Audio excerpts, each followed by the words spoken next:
कल रात ही Fabrizio Romano ने ये चीज़ कंफर्म कर दिया that Mbappe will leave PSG at the end of the season on a free transfer. उसका कॉन्ट्रैक्ट खत्म हो रहा है एंड उसका जो रिलीज क्लॉज था 1 साल के लिए एक्सटेंड करने का वो नहीं कर रहा है। He will leave PSG now. अब क्वेश्चन सबसे बड़ा ये है, where will he go?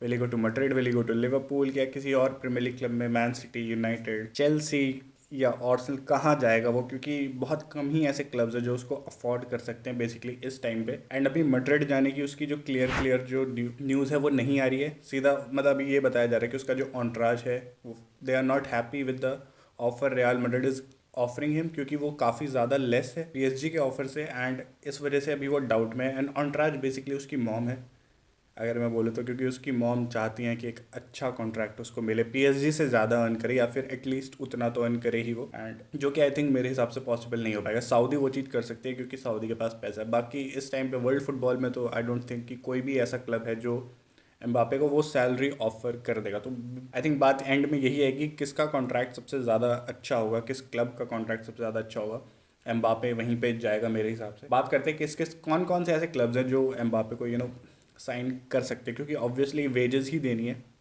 Transfer फी देने की कोई वो है नहीं। तो अगर हम प्रीमियर लीग से बात करें तो प्रीमियर लीग में आई थिंक आर्सेनल तो वो क्लब नहीं है जो आर्सेनल साइन कर पाए, क्योंकि आर्सेनल लास्ट ईयर ही काफ़ी बिग साइनिंग्स करी हैं जैसे डेक्लन राइस एंड काई हावर्ड्स की। तो I don't think Arsenal will go for Mbappe.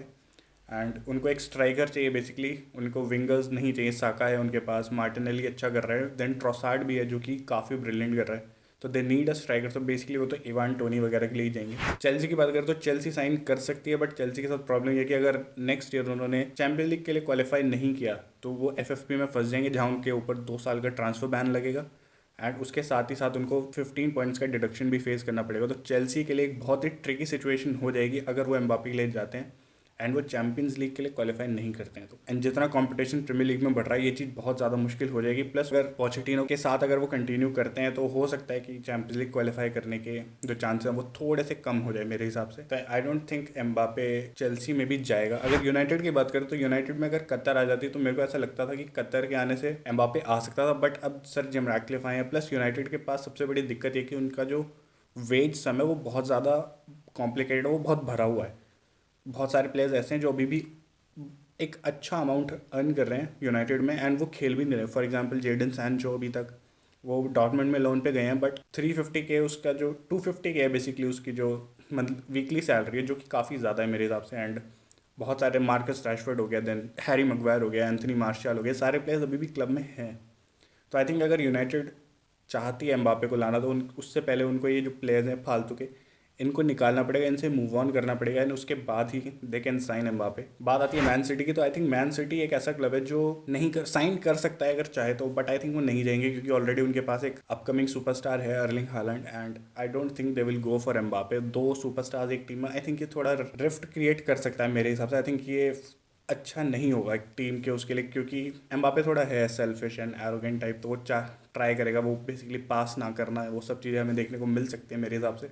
तो Mbappe will not go to Man City. उसके बाद आती है लिवरपूल। आई थिंक लिवरपूल के पास एक बहुत अच्छा चांस है एम्बापे को साइन करने का। आई थिंक सबसे बेस्ट ये होगा कि साला को वो निकाल दें, साला को बेच दें, सऊदी से ऑफर आएगा साला के लिए पक्का, साला जाएगा एंड क्लॉप ऑब्वियसली जा रहा है तो एक नया मैनेजर आएगा, नए मैनेजर को एक स्टेटमेंट साइनिंग देना किलियन एम्बापे के लिए आई थिंक सबसे बेस्ट होगा लिवरपूल के लिए एंड लिवरपूल फैंस के लिए। आई थिंक लिवरपूल की ओनरशिप ये चीज़ कर सकती है। एंड किलियन एम्बापे की जो मॉम है वो एक लिवरपूल फैन भी है, तो ये बहुत अच्छा चांस होगा लिवरपूल के लिए।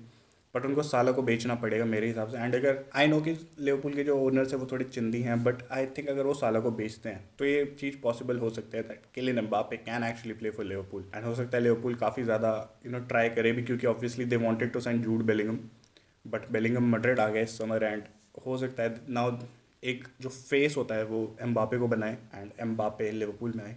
अब बात करेगा कि टैलेंट टीम्स की, तो टैलेंट टीम्स ऑलरेडी काफ़ी ज़्यादा फाइनेंशियली स्ट्रगल कर रही है, तो वहाँ पे तो एम्बापे नहीं जा पाएगा। जितनी सैलरी वो भी पीएसजी में कर रहा है उसकी आधी भी नहीं मिलेगी उसको इटालियन लीग में, इतना तो मैं गारंटी के साथ कह रहा हूँ। तो वो वहाँ तो नहीं जा रहा एंड ना ही वो जर्मनी में जाएगा, क्योंकि जर्मनी में भी ऑब्वियसली इतनी ज़्यादा सैलरी वाले प्लेयर्स नहीं साइन करती है बायन। एक बायन ही एक ऐसा क्लब है, डॉर्टमुंड वगैरह तो नहीं साइन करने वाले। बात करते हैं स्पेनिश टीम्स की, तो स्पेनिश टीम में भाई दो ही टीम बिग टीम्स तो दो ही अभी फिलहाल, तो Barcelona and real Madrid. Barça अभी फाइनेंशियल मेस में है, बारसा में तो नहीं है, तो एक बची है रियल मैड्रिड। अब अगर वो मैड्रिड आता है तो मैड्रिड ऑब्वियसली उसको वो सैलरी तो ऑफर नहीं करने वाली है जो वो अभी पीएसजी में अर्न कर रहा है उसका आधा ही, मेरे ख्याल से 26 मिलियन के अराउंड उसको कर रहे हैं ऑफर, जो कि अगेन एक काफ़ी ज़्यादा है, क्योंकि उनका ये मैड्रिड का ये मानना है कि जो प्लेयर्स है ना उनके बीच में डिफरेंस नहीं होना चाहिए सैलरी के बेस में, मतलब विनीशियस जितनी अर्न करेगा एंड एक ज़्यादा डिफरेंस नहीं होना चाहिए, क्योंकि कहीं ना कहीं ये टीम पे जो एटमॉस्फेयर है, एनवायरनमेंट है, उसको खराब करता है। तो आई थिंक एम्बापे को अगर आना पड़ेगा मैड्रिड में, जो उसका ड्रीम क्लब है, जैसा उसने बोला है कि he wants to play for Madrid and dream club blah blah, अगर आना है तो एक वेज कट लेना पड़ेगा। एंड अगर बात यही है कि देखो मैड्रिड ऑब्वियसली बहुत अच्छा कर रही है, तो ऐसा कुछ नहीं कि एम्बापे की नीड हो चुकी है उनके लिए इस टाइम पे कि नहीं भाई एम्बापे ही हमें आके बचाएगा या एम्बापे ही करेगा। मैड्रिड को इस टाइम पे एक स्ट्राइकर चाहिए अच्छा, एंड अगर एम्बापे आता है तो उसमें कोई दिक्कत की बात नहीं है, he can play as a striker. Plus Carlo Ancelotti है वहाँ पे, कार्लो एंचलॉटी तो अच्छे से उसको ट्रेन कर देगा बिल्कुल बढ़िया तरीके से, कोई दिक्कत की बात ही नहीं अगर बात है। ये टीम बिल्कुल अनस्टॉपेबल बन जाएगी अगर एम्बापे आ जाता है।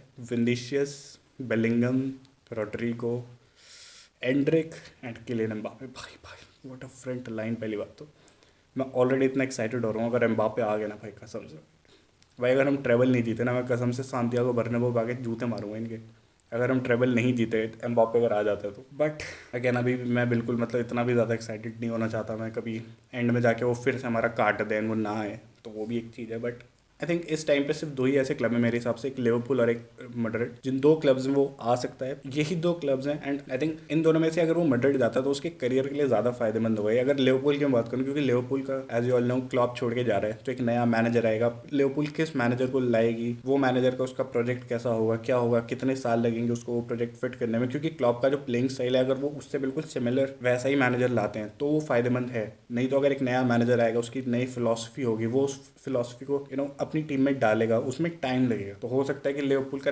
नेक्स्ट सीजन जो है वो हो सकता है ज़्यादा अच्छा ना रहे। एंड क्या एम्बापे एक और ईयर अपना वेस्ट करना चाहता है, कंसिडरिंग कि वो 26 का हो जाएगा इस साल, 25-26 का हो जाएगा वो। तो आई थिंक अगर करियर वाइज उसका देखा जाए तो वो उसके लिए बेस्ट ये होगा कि वो मैड्रिड जाए, जितना भी वेज कट फेस कर रहा है भाई कर ले, आ जाएगा तो ट्रॉफीज जीतेगा। एंड एक जो हमने एक राइवलरी बना दी थी कि मेसी रोनाल्डो के बाद Haaland and Mbappe are the two big things, तो उसने देखा होगा यार कहीं ना कहीं कि यार हालैंड ने मतलब ट्रेबल उसने जीत लिया, चैंपियंस लीग वो जीत लिया, बैलन डोर की रैंकिंग में वो सेकंड फिनिश किया है। मैंने क्या किया अभी तक, मतलब मैं सिर्फ लीग वन जीतते जा रहा हूँ और एक वर्ल्ड कप मैंने अपने नाम किया बस। तो ये कहीं ना कहीं एम्बापे के दिमाग में चल रहा होगा। एंड आई थिंक अगर उसको चैंपियंस लीग जीतनी है, उसको बिग ट्रॉफीज के लिए कम्पीट करना है, तो उसको मैड्रिड में ही आना पड़ेगा, वही एक अच्छा वो है। वरना लिवरपूल भी वो जा सकता है, अगेन मैं ये नहीं कह रहा कि लिवरपूल एक खराब क्लब है, बट लिवरपूल का वही है कि मैनेजर जा रहा है तो काफ़ी सारे चेंजेस हो रहे हैं, क्योंकि उनका बैकरूम स्टाफ भी जा रहा है, तो वो बिल्कुल काफ़ी ज़्यादा चेंजेस हैं। क्या इतने सारे चेंजेस के चलते एम्बापे जाएगा वहाँ पे, तो ये एक क्वेश्चन वाली बात है। बट तो देखते हैं कहाँ जाता है एम्बापे। ऑब्वियसली ये जो एम्बापे सागा था जो इतने सालों से चल रहा था, थैंक गॉड ये फाइनली ओवर होने वाला है। Come to Madrid please.